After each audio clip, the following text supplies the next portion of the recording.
السلام علیکم ورحمۃ اللہ وبرکاتہ۔ عزیز طالبات، ہمارا آج کا موضوع ہے محاسن اخلاق۔ جیسا کہ ہم جانتے ہیں کہ اللہ تبارک و تعالیٰ نے انسان کی یہ فطرت میں رکھا ہے کہ وہ تنہا زندگی نہیں گزار سکتا، اس کو زندگی گزارنے کے لیے دوسرے انسانوں کی ضرورت ہوتی ہے اور وہ ایک معاشرے میں ہی خوش رہ سکتا ہے۔ تو معاشرے میں رہتے ہوئے اس کا تعلق جو ہے وہ مختلف لوگوں سے ہوتا ہے۔ اس سے قبل موضوعات میں ہم نے دیکھا کہ اللہ تبارک و تعالیٰ نے مختلف انسانوں کے ساتھ، مختلف رشتوں کے ساتھ اس کے تعلقات کی نوعیت کیا ہونی چاہیے، کیا اس کے حقوق و فرائض ہیں، ان تمام سے متعلق جو ہے ہم نے موضوعات میں پڑھ لیا۔ اب ایک معاشرے میں رہتے ہوئے انسان کو کون سی عادات کو اختیار کرنا چاہیے اور کون سی بری عادتیں ہیں جن کو جو ہے اس سے بچنا چاہیے اور انہیں اختیار نہیں کرنا چاہیے، اور اگر کسی کے اندر وہ موجود ہیں تو ان کو ختم کرنا چاہیے۔ تو آج کے موضوع میں ہم ان عادات کے بارے میں جاننے کی کوشش کریں گے۔ محاسن جو ہے حسن کی جمع ہے، جس کے معنی اچھائی یا خوبی کے ہیں۔ اخلاق جو ہے یہ خلق کی جمع ہے۔ یہ لفظ جو ہے اس کا روٹ ورڈ جو ہے خا لام قاف ہے۔ تو یہ دو طرح سے یہ لفظ پڑھا جاتا ہے۔ بعض دفعہ خا کے اوپر زبر ہوتی ہے، جیسے خلق پڑھا جاتا ہے، اور بعض صورتوں میں اس کے اوپر پیش ہوتی ہے، اور اس صورت میں اس کی پروننسیشن جو ہے وہ خلق کی جاتی ہے۔ خلق اور خلق میں فرق یہ ہے کہ خلق کہتے ہیں ظاہری شکل و صورت یا ظاہری خوبی، جبکہ خلق سے مراد اس کی باطنی اور نفسیاتی خوبی ہے۔ جیسا کہ نبی اکرم صلی اللہ علیہ وسلم نے آئینہ دیکھنے کی جو دعا سکھائی، اس میں یہ الفاظ دونوں ہی خا زبر کے ساتھ اور خا پیش کے ساتھ دونوں ہی استعمال ہوئے، اور اس سے معنی جو ہے اس کا صحیح طور پر واضح ہو جاتا ہے۔ دعا یہ ہے کہ اللہم کما حسنت خلقی حسن خلقی، کہ اللہ جس طرح تو نے مجھے ظاہری شکل میں خوبصورت بنایا ہے، اسی طرح میرا باطن بھی خوبصورت کر دے، یعنی میرا خلق یعنی اخلاق بھی درست کر دے۔ تو یہی جو ہے ہمارا آج کا موضوع ہے، خلق، یعنی اس کی جمع اخلاق ہے۔ اخلاق جو ہے ایسی عادت کو کہتے ہیں جو انسان میں پختہ ہو چکی ہو، یا ایک ایسی کیفیت کو کہتے ہیں کہ جس میں انسان سے ایسے اعمال سرزد ہوں جس کے لیے اسے کوئی محنت یا تردد نہ کرنا پڑے، خود بخود اس سے وہ اعمال ہوتے چلے جائیں۔ تو اخلاق ایسی عادتوں کو کہتے ہیں، یعنی جس میں بناوٹ نہ ہو اور جو اس کو جو ہے اس پر محنت نہ کرنی پڑے، خود بخود جو ہے وہ اس کے اندر وہ عادتیں موجود ہوں یا وہ اعمال جو ہیں اس سے ہوتے چلے جائیں، اس کو اخلاق کہتے ہیں۔ تو اخلاق جو ہیں وہ دو طرح کے ہوتے ہیں، یعنی کچھ اعمال، اخلاق سے مراد یعنی عادتیں ہیں، وہ عادتیں جو اس سے خود بخود سرزد ہوتی ہیں۔ تو یہ عادتیں دو طرح کی ہیں۔ بعض جو ہیں وہ اچھی عادتیں ہیں جو یعنی انسان کے اندر خوبی پیدا کرتی ہیں، تو انہیں اخلاق حسنہ کہتے ہیں۔ یعنی حسنہ، حسن جو میں نے پہلے بھی آپ کو لفظ بتایا، اخلاق حسنہ یعنی جس میں یعنی مختلف طرح کی عادتیں ہیں، دیانتداری ہے، وفائے عہد ہے، صدق ہے یعنی سچ بولنا، عدل و انصاف، احترام قانون، کسب حلال، ایثار، اور بہت سی ایسی عادتیں جو مختلف معاشروں میں اچھی سمجھی جاتی ہیں۔ تو یہ تمام وہ عادتیں ہیں جو دنیا کی ہر تہذیب میں جو ہے وہ اچھی عادتوں کے طور پر دیکھی جاتی ہیں اور انہیں اچھی نظر سے دیکھا جاتا ہے، اور جو بھی شخص جو ہے یہ ان عادتوں کو اختیار کرتا ہے، اڈاپٹ کرتا ہے، اس شخص کی جو ہے وہ معاشرے میں تعریف ہی کی جاتی ہے۔ کچھ اخلاق جو ہیں وہ برے ہوتے ہیں، جو لوگوں کو اچھے نہیں لگتے، جس سے دوسروں کی تحقیر ہوتی ہے یا دوسروں کے حقوق جو ہیں وہ سلب ہوتے ہیں۔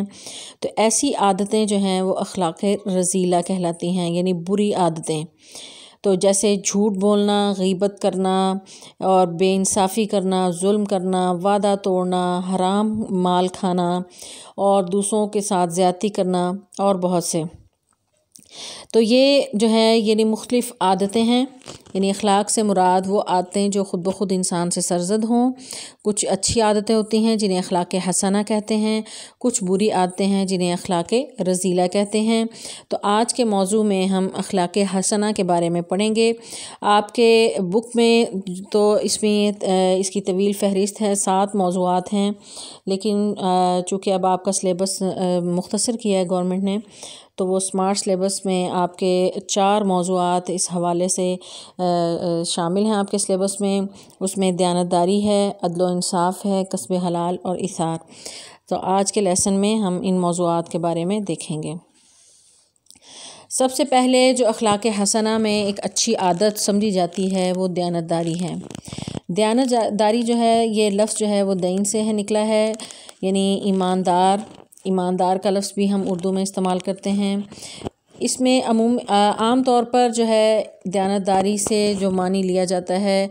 اس سے یہ مراد لیا جاتا ہے کہ کوئی مال یا کوئی پیسہ کسی کے پاس ہو، اس کو پورے طریقے سے کسی کو لوٹا دینا ایمانداری یا دیانتداری کہلاتا ہے. لیکن حقیقت یہ ہے کہ اس لفظ میں بہت ہی وسیع مفہوم پایا جاتا ہے. صرف روپیہ پیسہ ہی کسی کے پاس امانت کے طور پر نہیں رکھوایا جاتا. اس میں کسی پر اگر کوئی ذمہ داری ڈالی جاتی ہے، جیسے کوئی ادارے کا سربراہ ہے یا اگر کوئی گھر کا سربراہ ہے یا کوئی بھی کسی کے اوپر جو ذمہ داری ڈالی جاتی ہے، یا جیسے کوئی یعنی اگر طالب علم ہے تو اس کی بھی ذمہ داری ہے کہ وہ اپنے فرائض کو پورے طریقے سے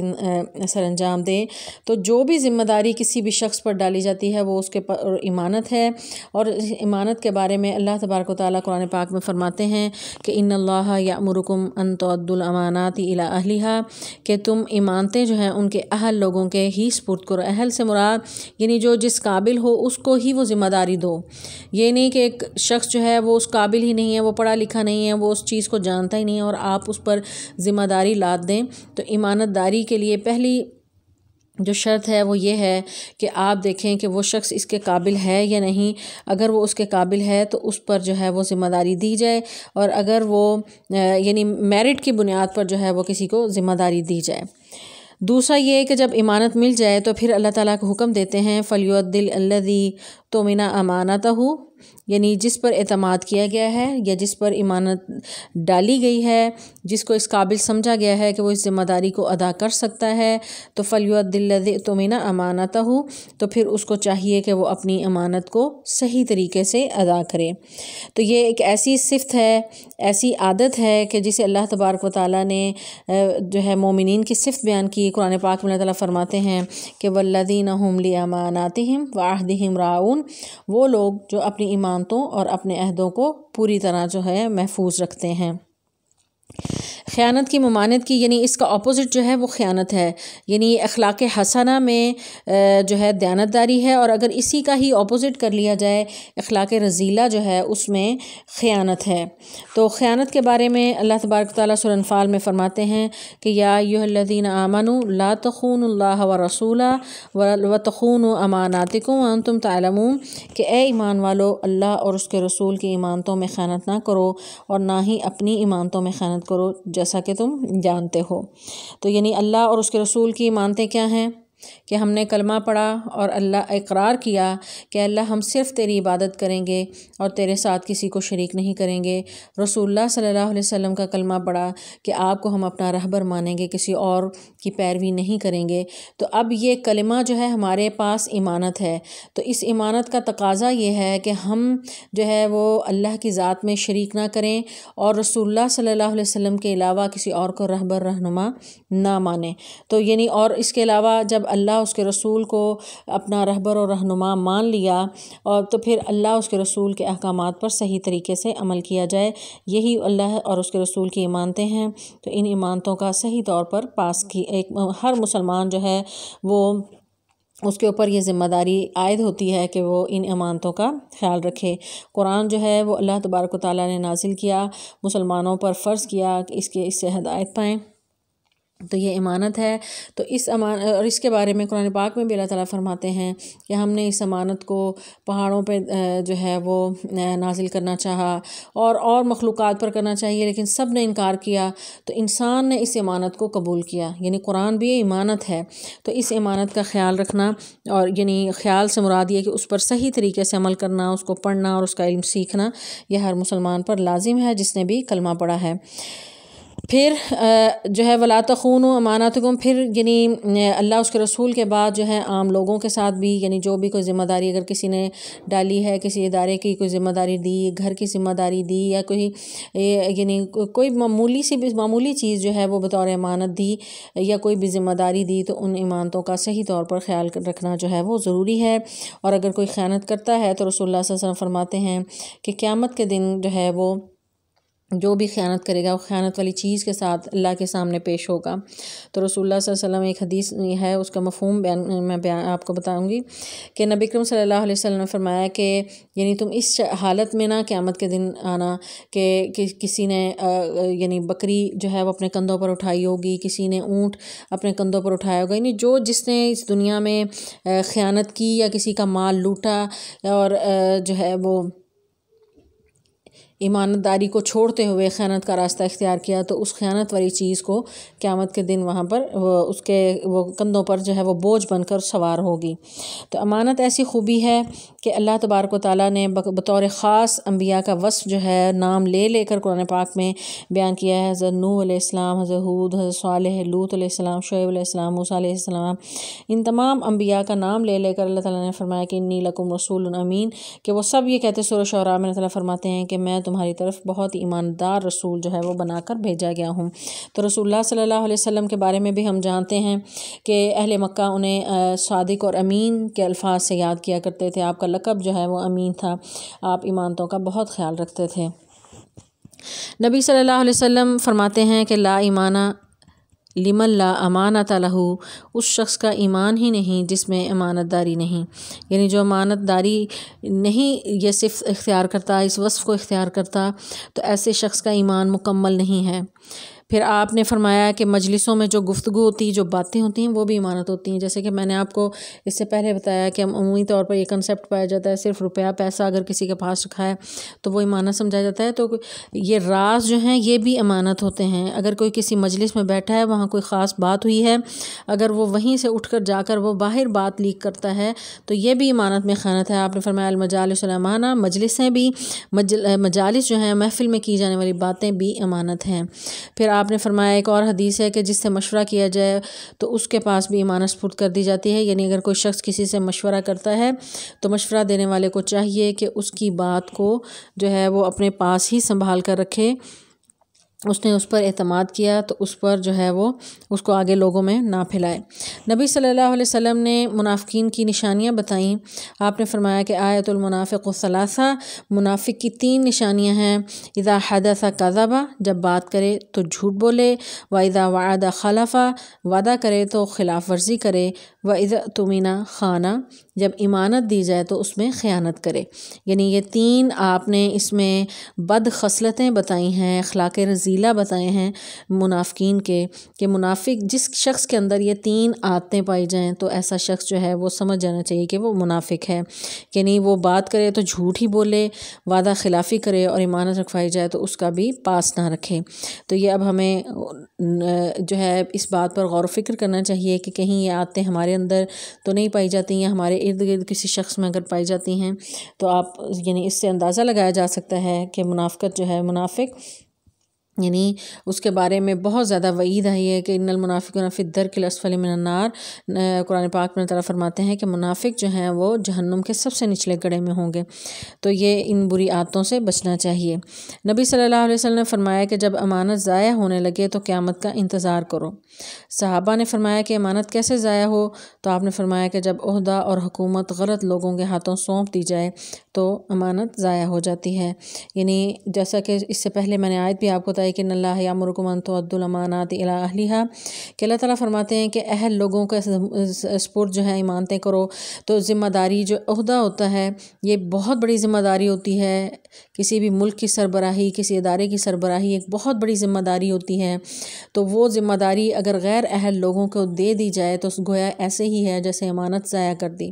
تو ووٹ بھی امانت ہے۔ اگر آپ کسی شخص کو سلیکٹ کرتے ہیں تو سوچ سمجھ کر، صرف اپنے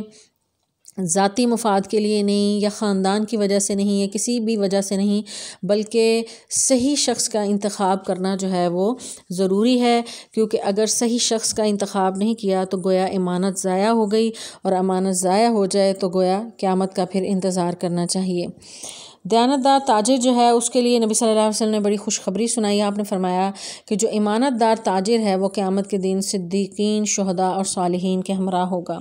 یعنی بہت ہی بڑا مرتبہ ہے۔ یہ وہ لوگ ہیں جن کو انبیاء کی معیت نصیب ہوگی، یعنی انبیاء کے ساتھ ہوں گے یہ جنت میں، شہداء، صالحین اور صدیقین۔ تو دیانتدار تاجر جو امانت دار ہے اس کو بھی ان لوگوں کا ساتھ نصیب ہوگا۔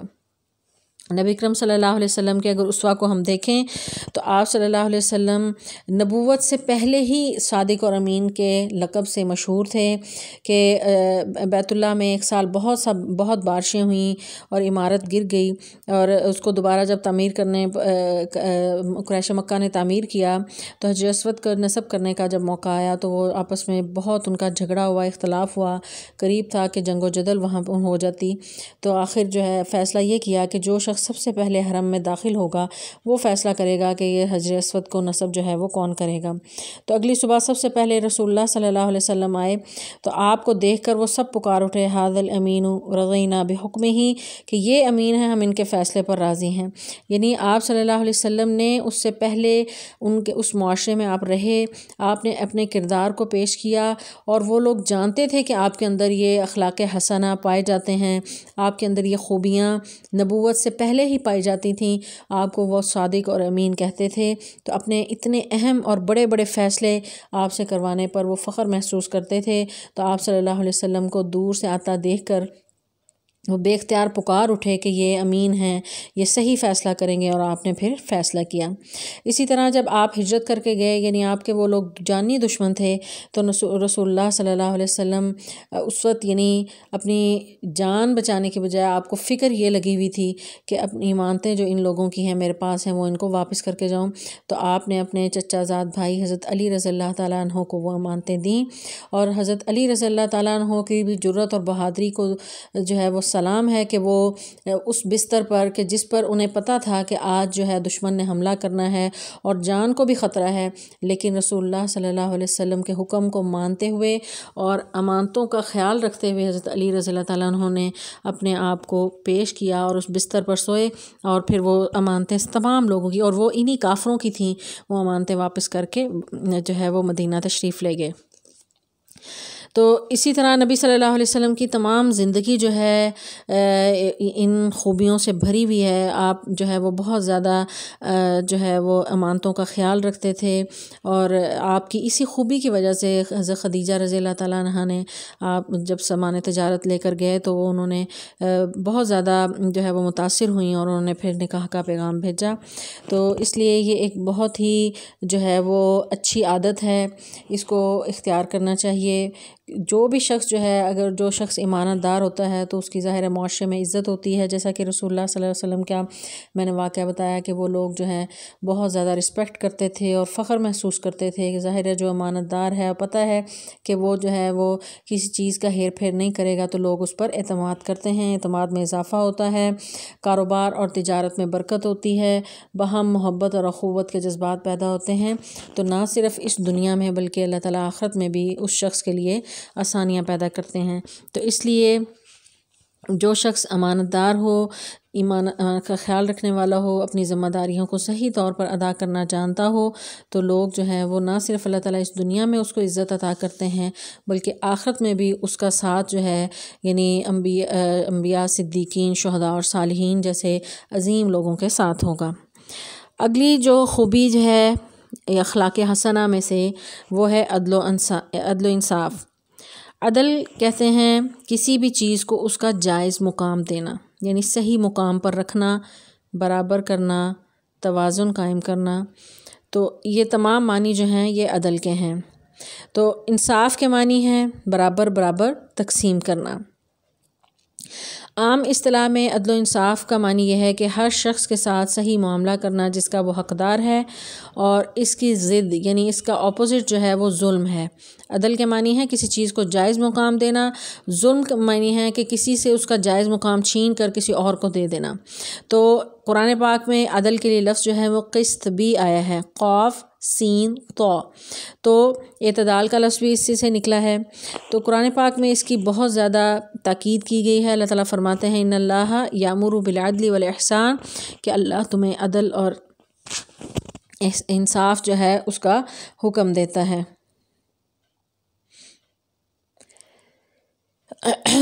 پھر اللہ تعالیٰ فرماتے ہیں واقسطوا ان اللہ یحب المقسطین، انصاف کرو بے شک اللہ تعالیٰ انصاف کرنے والوں کو پسند کرتا ہے۔ ایک اور جگہ اللہ تعالیٰ فرماتے ہیں کہ تقویٰ کی یہ نشانی ہے، پرہیزگاری کی علامت ہے، اعدلوا هو اقرب للتقویٰ، انصاف کرو یہ تقویٰ کے زیادہ قریب ہے۔ پھر اللہ تبارک و تعالیٰ فرماتے ہیں کہ تم لوگوں کے ساتھ انصاف کرو، ولا یجرمنکم شنآن قوم علی الا تعدلوا اعدلوا هو اقرب للتقویٰ، کہ تم نے ہر صورت انصاف ہی کرنا ہے، کسی قوم سے دشمنی کی وجہ سے ایسا نہیں کرنا کہ تم جو ہے عدل و انصاف کا دامن چھوڑ دو، کیونکہ جس معاشرے سے عدل و انصاف اٹھ جاتا ہے وہ معاشرہ زیادہ عرصہ نہیں چل سکتا۔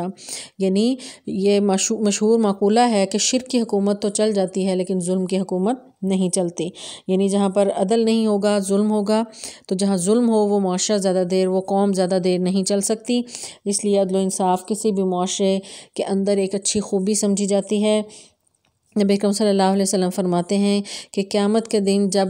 کوئی سایہ نہیں ہوگا، سورج سوا نیزے پر ہوگا، اور ہر شخص جو اپنے گناہوں کے پسینے میں ڈوبا ہوا ہوگا، ہر کوئی سائے کی تلاش میں ہوگا، تو وہاں پر اللہ کے عرش کے علاوہ کوئی سایہ نہیں ہوگا۔ تو 7 لوگ ہیں جن کو اللہ تعالیٰ اپنے عرش کے سائے کے نیچے جگہ دے گا، ان میں سے ایک عادل امام ہے۔ تو عادل امام کو جو ہے وہ اللہ کے عرش کے سائے کے نیچے جگہ ملے گی۔ پھر جو ہے آپ صلی اللہ علیہ وسلم نے فرمایا کہ جو شخص مسلمانوں کو حاکم ہو اور ان کے ساتھ خیانت کی، اسی حالت میں مر گیا تو اس پر اللہ تعالیٰ جنت حرام کر دیں گے۔ یعنی عدل و انصاف جو نہیں کرتا تو ایسے شخص پر جنت حرام ہے۔ ایک اور حدیث ہے، آپ نے فرمایا کہ جو لوگ اپنے اہل و عیال اور ماتحت لوگوں کے ساتھ عدل و انصاف کرتے ہیں تو اللہ کے ہاں وہ نور کے ممبروں پر ہوں گے، یعنی وہ بلند جگہ پر ہوں گے۔ تو عادل حکمران جو ہے وہ زمین پر اللہ کا سایہ ہے۔ نبی اکرم صلی اللہ علیہ وسلم کی اگر زندگی کا ہم مطالعہ کریں، کیونکہ آپ کی زندگی ہمارے لیے نمونہ ہے، تو آپ کے دور میں ایک قبیلہ بنی مخزوم کی ایک عورت، فاطمہ نامی عورت جو ہے، مشہور واقعہ ہے، اس نے کوئی چوری کی تو اس کی سزا جو ہے یعنی چور کی سزا ہے ہاتھ کاٹنا۔ تو آپ صلی اللہ علیہ وسلم نے حکم دیا، تو اس پر وہ قبیلہ جو ہے وہ اپنا بڑا معزز قبیلہ تھا، انہیں بڑی شرمندگی محسوس ہوئی کہ ہمارے قبیلے کی عورت جو ہے ہاتھ کٹے گا اور ہمیں جو ہے وہ شرمندگی محسوس ہوگی۔ تو انہوں نے سفارش کی، نبی صلی اللہ علیہ وسلم کے پاس بھیجا، تو انہوں نے یعنی اسامہ نے آ کر کہا، یعنی سفارش کی کہ انہیں معاف کر دیا جائے۔ تو رسول اللہ صلی اللہ علیہ وسلم نے بڑے تاریخی الفاظ کہے، آپ نے فرمایا کہ تم سے پہلی قومیں بھی اسی وجہ سے برباد ہوئیں کہ ان لوگوں کے چھوٹوں کو تو سزا دی جاتی تھی لیکن بڑوں کو معاف کر دیا جاتا تھا۔ پھر آپ نے فرمایا کہ خدا کی قسم اگر فاطمہ بنت محمد بھی چوری کرتی تو میں اس کا ہاتھ کاٹ دیتا۔ یعنی عدل کا تقاضا یہ ہے کہ بڑے سے بڑا بھی کوئی شخص جو ہے، بڑے خاندان کا کوئی اگر جرم کرتا ہے تو اس کو بھی ویسی ہی سزا دی جائے جیسے اگر کوئی کسی چھوٹے خاندان کا شخص جو ہے یا کوئی کمزور یا غریب شخص جو ہے وہ اگر گناہ کرے تو اس کو سزا دی جائے۔ تو یکساں جو ہے نظام ہونا چاہیے، اور عدل کا دامن جو ہے وہ عدل و انصاف کا دامن جو ہے وہ نہیں چھوڑنا چاہیے۔ حضرت علی رضی اللہ تعالیٰ عنہ کا مشہور واقعہ ہے کہ آپ کی زرہ گم گئی اور وہ ایک یہودی کے وہاں سے ملی، تو قاضی کے پاس معاملہ گیا، تو قاضی نے گواہ مانگے، تو حضرت علی کے پاس سوائے ان کے بیٹے اور غلام کے گواہ نہیں تھا۔ تو قاضی نے، کیونکہ بیٹے اور غلام کی گواہی قبول نہیں کی جاتی،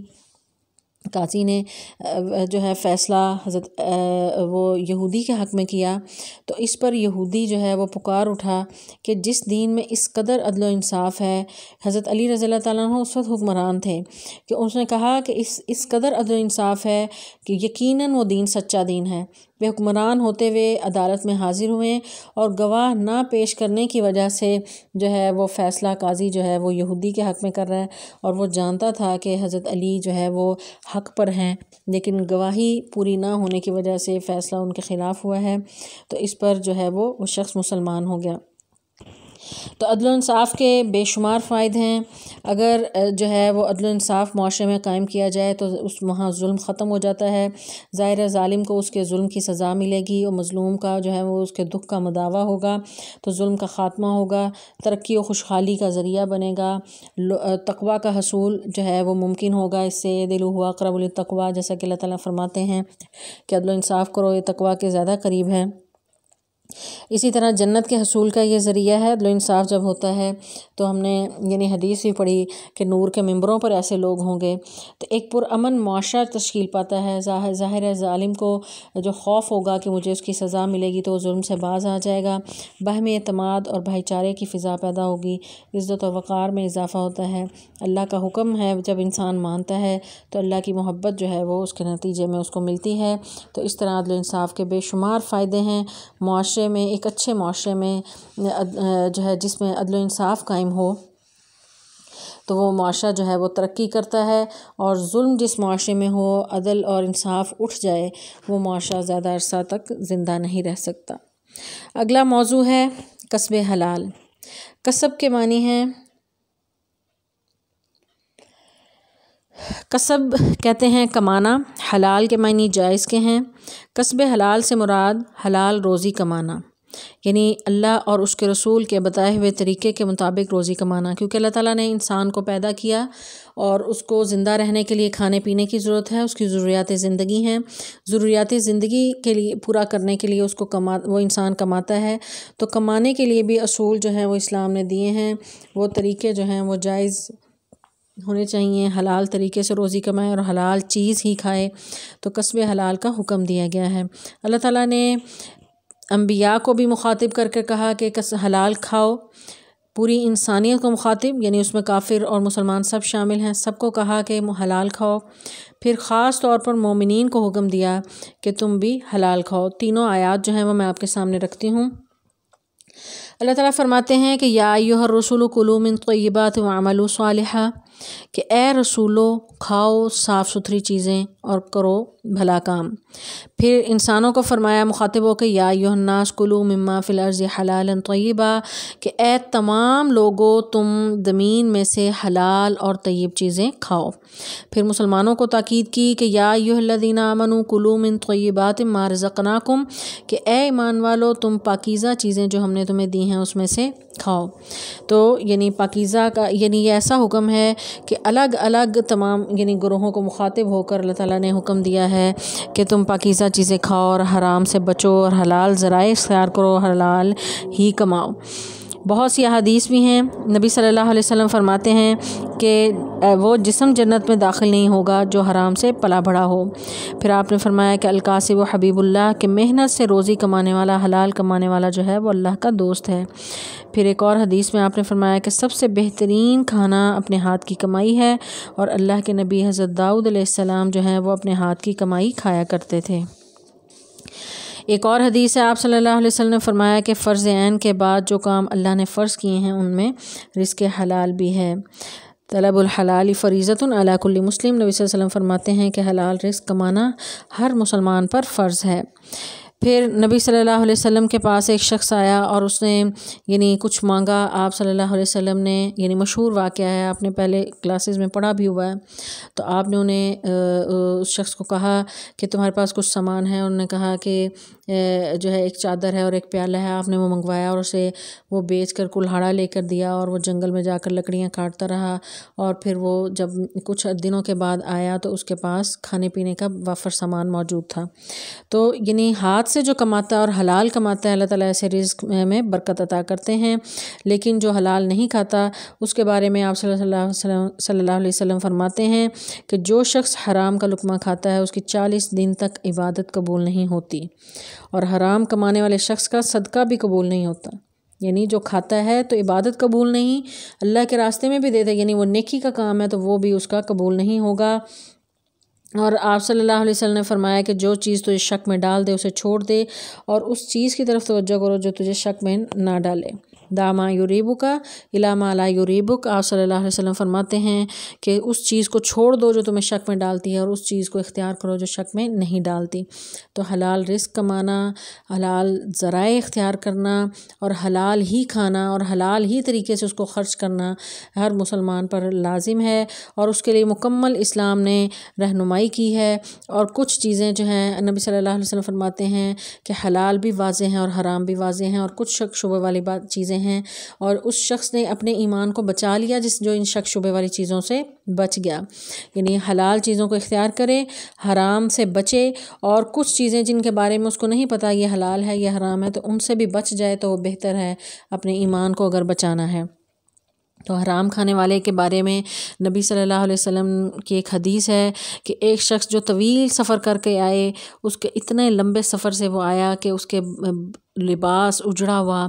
بال بکھرے ہوئے، میلا جسم ہے، اور وہ خانہ کعبہ پر پہنچتا ہے اور وہاں پر ہاتھ اٹھا کر یا رب پکارتا ہے۔ یعنی ایک اچھے مقصد کے لیے وہ سفر کرتا ہے، خانہ کعبہ یعنی حج یا عمرہ کے لیے وہ جاتا ہے، اور وہاں پر وہ انتہائی محنت سے وہ پہنچا ہے، حالت اس کی اتنی خراب ہے، اور وہاں جا کر وہ اللہ کو پکارتا ہے اور وہ یا رب کہہ رہا ہوتا ہے۔ تو نبی صلی اللہ علیہ وسلم فرماتے ہیں فَأَنَّا يُسْتَجَابُ لَهُ، اس کی دعا کیسے قبول ہوگی کہ اس کا کھانا بھی حرام کا، اس کا پینا حرام کا، اس کے جسم کی پرورش حرام سے ہوئی، تو فَأَنَّا يُسْتَجَابُ لَهُ، تو اس کی دعا کیسے قبول ہوگی۔ یعنی اتنا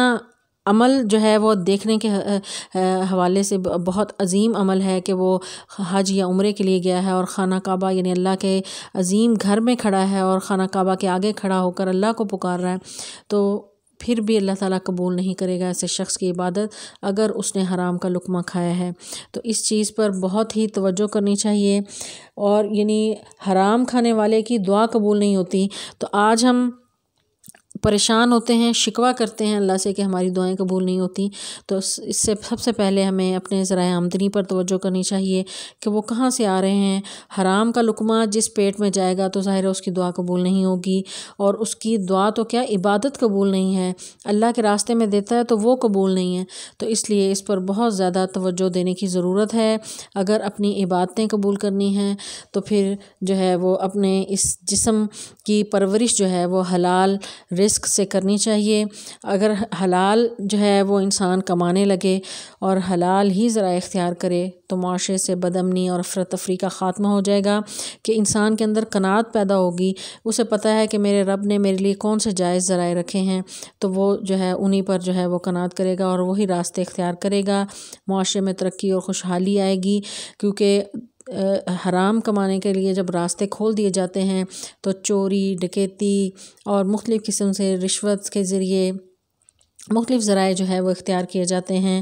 اور اس طرح جو ہے معاشرے کا استحکام ممکن تبھی ہو سکتا ہے جب تمام لوگ جو ہیں حلال ذرائع پر توجہ کریں اور حلال طریقے سے ہی مال کمائیں، تو اس طرح اللہ کی رضا جو ہے وہ بھی حاصل ہو سکتی ہے۔ اگلا موضوع ہے اثار۔ اثار کے معنی ہیں ترجیح دینا، یعنی اپنی ذاتی ضروریات پر دوسروں کو مقدم جاننا۔ یعنی ایک لفظ جو ہے وہ سخاوت بھی استعمال ہوتا ہے۔ سخاوت سے مراد یہ ہے کہ اپنی ضرورت سے زائد کوئی چیز کسی کو دے دینا، لیکن اثار کا درجہ اس سے بھی بڑھ کے ہے کہ اپنی ضرورت کو چھوڑ کر یعنی خود بھوکے رہ کر دوسروں کو کھلا دینا اثار کہلاتا ہے۔ یہ ایک بہت اچھی عادت ہے جس کی اسلام نے تاکید کی ہے، قرآن پاک میں اس کی بہت زیادہ اس کی تعریف کی گئی۔ اللہ تعالیٰ جو ہے فرماتے ہیں، صحابہ کی جو ہے وہ اچھی عادت بیان کرتے ہوئے اللہ تعالیٰ فرماتے ہیں یؤثرون علی انفسہم ولو کان بہم خصاصہ، کہ وہ اپنی ذات پر دوسروں کو ترجیح دیتے ہیں خواہ وہ خود فاقے سے ہوں۔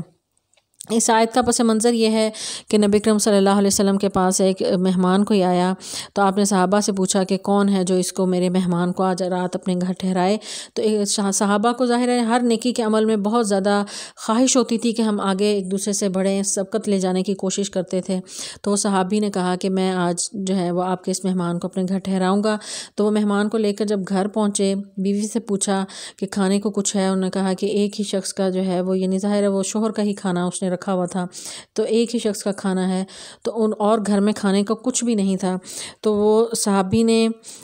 بیوی سے کو یہ سمجھایا کہ میں اس کے ساتھ بیٹھوں گا۔ عربوں کے ہاں یہ رواج تھا کہ مہمان کو عزت دی جاتی تھی کہ اس کے ساتھ بیٹھ کر کھاتے تھے، تو بیوی سے یہ کہا کہ جب ہم بیٹھ کر کھانا شروع کریں گے تو تم دیا جو ہے وہ بجھا دینا، اور میں ویسے ہی منہ چلاتا رہوں گا، اور مہمان تاکہ پیٹ بھر کر کھانا کھا لے، کیونکہ کھانا ایک شخص کا تھا۔ تو وہ انہوں نے ایسے ہی کیا،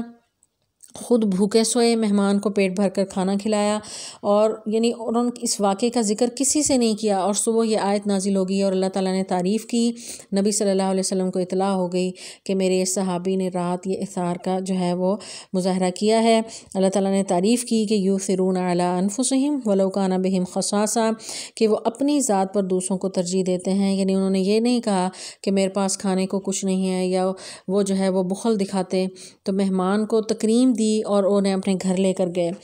پھر اللہ تعالیٰ فرماتے ہیں، سخاوت کا حکم دیتے ہیں کہ یسألونک ماذا ینفقون، یا آپ سے پوچھتے ہیں کہ کیا خرچ کریں، آپ انہیں کہیں قل العفو، جو ضرورت سے زائد ہے وہ اللہ کے راستے میں دے دو۔ تو پھر تم نیکی اگر چاہتے ہو، اللہ کی محبت چاہتے ہو، اللہ کا قرب چاہتے ہو، تو تم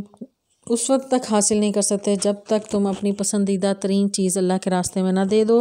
اللہ تعالیٰ فرماتے ہیں کہ لن تنالوا البر حتی تنفقوا مما تحبون، کہ تم نیکی کے عروج کو پہنچ ہی نہیں سکتے جب تک اللہ کے راستے میں اپنی محبوب ترین چیز جو ہے وہ خرچ نہیں کر دیتے۔ پھر اللہ تعالیٰ فرماتے ہیں ان اللہ یحب المحسنین، اللہ احسان کرنے والوں کو پسند کرتا ہے۔ احسان سے مراد یہ ہے کہ جو ہے وہ کسی کو اس کے حق سے زائد دے دینا، اور جو ہے وہ ضرورت سے زائد دے دینا۔ صحابہ کا طرز عمل اگر ہم دیکھیں تو ان کی زندگیوں میں ہم یہی دیکھتے ہیں کہ پوری زندگی ان کی عبارت ہے کہ وہ ایک دوسرے پر انہوں نے اپنی جانیں قربان کیں، ایک دوسرے پر اپنے مال لٹائے۔ جب مکہ سے مسلمان مفلوق الحال اپنا سب کچھ چھوڑ کر مدینہ پہنچے تو مدینہ میں رہنے والوں نے اپنے گھروں کے دروازے ان کے لیے کھول دیے۔ ان کو یعنی اتنی بڑی آبادی جب ایک جگہ سے دوسری جگہ ہجرت کرتی ہے، بہت سے مسائل ہوتے ہیں، لیکن اہل مدینہ کی ایثار اور قربانی ایسی تھی کہ انہوں نے اپنے گھروں کو تقسیم کیا، اپنی جائیدادوں کو تقسیم کیا، حتیٰ کہ اگر کسی کو رشتے کا کوئی مسئلہ تھا تو اگر کسی کے پاس جو ہے وہ ایک سے زائد بیویاں تھیں تو ایک کو طلاق دی تاکہ وہ اپنے گھر کو بسا لیں۔ تو یہ اثار کا جذبہ جو تھا صحابہ کا، میدان جنگ میں ہم دیکھیں تو وہاں پر بھی ایک مشہور واقعہ ہے کہ ایک صحابی جو ہے یعنی 3 زخمی وہاں پر لیٹے ہوئے تھے، تو وہاں پر پانی کی آواز آئی تو وہ انہیں پانی پلانے گئے، تو دوسری طرف سے آئی تو وہ اس طرف لپکے، اسی طرح تیسرے، اور تینوں جو ہے وہ ایک دوسرے پر اثار کرتے ہوئے اور بغیر پانی پیے اس دنیا سے چلے گئے۔ تو یہ صحابہ کا طرز عمل جو ہے وہ ہمارے سامنے ہے۔ حضرت عثمان غنی کو ہم یہ دیکھیں کہ ہر موقع پر انہوں نے جو ہے وہ اپنی ضرورت کا خیال نہیں کیا، تمام جو ہے مسلمانوں کے اخراجات پوری کرنے کی کوشش کی۔ میٹھے پانی کا چشمہ نہیں تھا، کنواں خرید کر مسلمانوں کے لیے وقف کیا۔ پھر کسی بھی جنگ میں جب مال کی ضرورت پیش آئی تو حضرت عثمان جو ہے انہوں نے اپنا مال جو ہے وہ پیش کیا، یہاں تک کہ عثمان غنی ہو گئے، یعنی ان کا لقب جو ہے غنی، یعنی بہت زیادہ اللہ کے راستے میں مال خرچ کرنے والا، یہ لقب ان کا پڑ گیا۔ حضرت ابو بکر صدیق جو ہے وہ ایک غزوہ تبوک میں اپنے پورے گھر کا سامان اٹھا کر لے آئے اور نبی صلی اللہ علیہ وسلم کے سامنے پیش کر دیا۔ حضرت عمر فاروق اپنے گھر کا آدھا سامان لے آئے۔ اسی طرح جو ہے امہات المومنین کا اگر ہم یہ طرز عمل دیکھیں تو حضرت عائشہ رضی اللہ تعالیٰ عنہ ایک دن روزے سے تھیں اور گھر میں سوائے ایک کھجور کے کچھ نہیں تھا، وہ بھی کوئی ایک عورت جو ہے وہ باہر مانگنے کے لیے آئی تو انہوں نے وہ کھجور بھی اٹھا کر اسے دے دی۔ تو صحابہ کا یہ طرز عمل